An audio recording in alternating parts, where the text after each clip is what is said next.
2014 के पहले मुश्किल से 20-22 लाख घरों में पाइप से गैस पहुंचता था।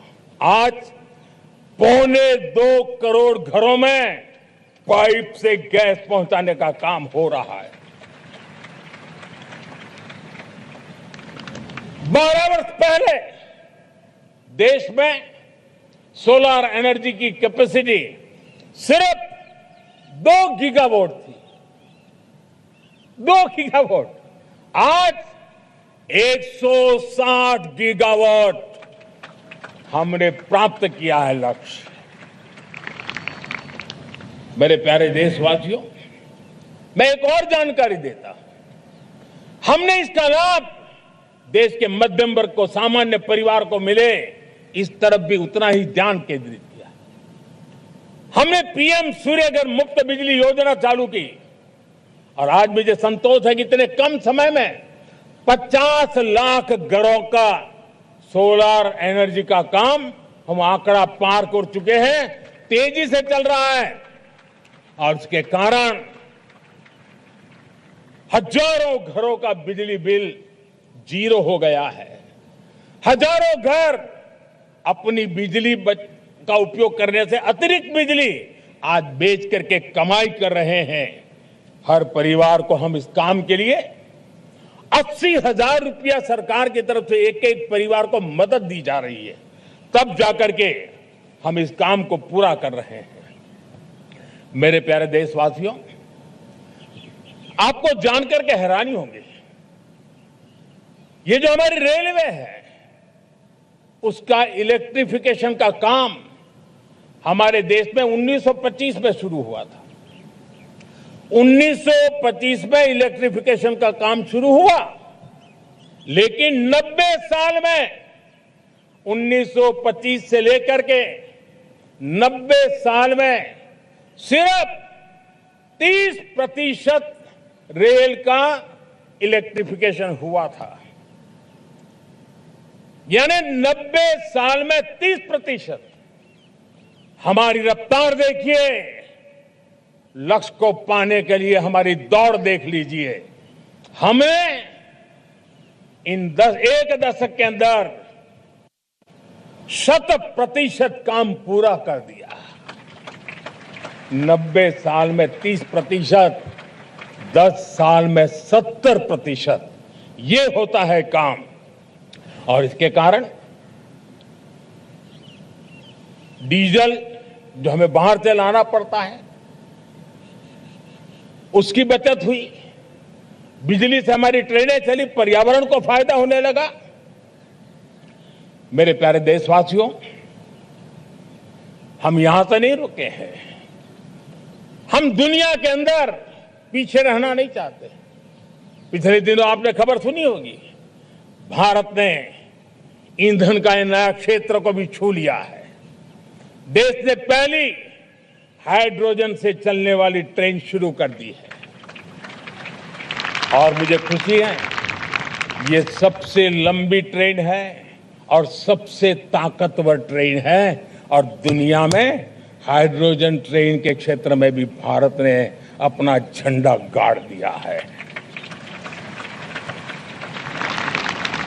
प्यारे देशवासियों, पिछले 10-12 साल हम लगातार 2047 के लक्ष्य को पाने के लिए दौड़ रहे हैं। एक के बाद एक सोपान सिद्ध कर रहे हैं। हमने सोचा भी नहीं था कि हमें इसमें भी कुछ मुसीबतों का झेलना पड़ेगा। पिछले 10-12 वर्ष में कितने संकटों का सामना करना पड़ा। कोरोना जैसी वैश्विक महामारी ने पूरी दुनिया को चिंता में डाल दिया था। सारी व्यवस्थाएं चरमरा गई थी। कोरोना से बाहर निकले, युद्ध की विभीषा की खबरें आने लगी। कहीं यूक्रेन तो कहीं पश्चिम एशिया, हर जगह पर तनाव का माहौल। और पता नहीं भविष्यवेत्ताओं ने तो न जाने क्या क्या घोषणाएं कर दी थी। देश को डराना, देश को भयभीत रखना, देश को चिंतित रखना, इसी में कुछ लोगों को आनंद आता है। वैक्सीन नहीं मिलेगी, कोविड में लोग बचेंगे नहीं, कुछ भी नहीं होने वाला। वेस्ट एशिया का क्राइसिस आया, पेट्रोल पंप पे पेट्रोल नहीं मिलेगा, गैस नहीं मिलेगा, डीजल नहीं मिलेगा, फर्टिलाइजर नहीं मिलेगा। सारी दुनिया भर की अफवाहें फैला करके भारत के लोगों को भयभीत करने का, डराने का, चिंता के अंदर डुबो देने का कुछ लोगों को आनंद आ रहा था। लेकिन देश ने देख लिया कि पिछले 10-12 साल की सुविचारित योजनाएं रंग ला रही है और हम इतने बड़े संकट के बावजूद भी नागरिक देवो भव के मंत्र को लेकर के जीते हुए भारत ने जो तैयारियां की थी, एक के बाद एक कदम उठाया था। सोचा नहीं था कि संकट आएगा, लेकिन उस संकट के समय में ये सारी चीजें काम आ गई और आज देश में गैस भी है, पेट्रोल भी है, यूरिया भी है। हम अपनी ताकत के ऊपर खड़े हो रहे, चल रहे। मेरे प्यारे देशवासियों, दुनिया के इन संकटों का प्रभाव हर किसी पर हुआ, हम भी अछूते नहीं है। यूरिया के दाम दुनिया में 3,000 रुपया पहुंच गए एक बोरी का। आज भी हम मेरे देश के किसानों को वो बोझ सहने के लिए मजबूर नहीं कर रहे।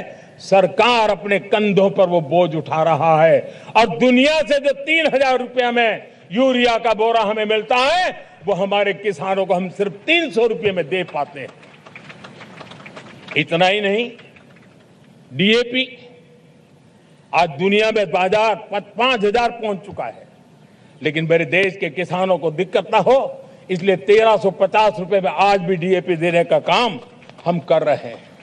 मेरे प्यारे देशवासियों, एक समय था जब मैं आत्मनिर्भरता की बात कर रहा था तो कुछ लोग एयर कंडीशन चैम्बर में बैठ करके सोचने वाले लोग हमें बता रहे थे ग्लोबलाइजेशन का क्या होगा। लेकिन दुनिया देख रही है कि पिछले एक दशक में ऐसा लग रहा है कि दुनिया ने ग्लोबलाइजेशन बोलना ही बंद कर दिया है। जहां से ग्लोबलाइजेशन की आवाज आती थी वो बंद सुनाई नहीं देती है। दुनिया का हर देश अपनी अपनी संभालों के मिजाज की तरफ गया है। लेकिन दुर्भाग्य से इस संकट के कालखंड में कुछ लोगों ने अपना रुतबा दिखाने के लिए संसाधनों को वेपनाइज करने का खेल खेला है। दुनिया अपने पास जो कुछ भी है उसको वेपनाइज करने में लगी है। संसाधनों का वेपनाइज, रिसोर्स का वेपनाइज, पेट्रोल, डीजल, फर्टिलाइजर, दवाइयां, टेक्नोलॉजी की चिप्स, इतना ही नहीं भूभाग को भी वेपनाइज किया जा रहा है।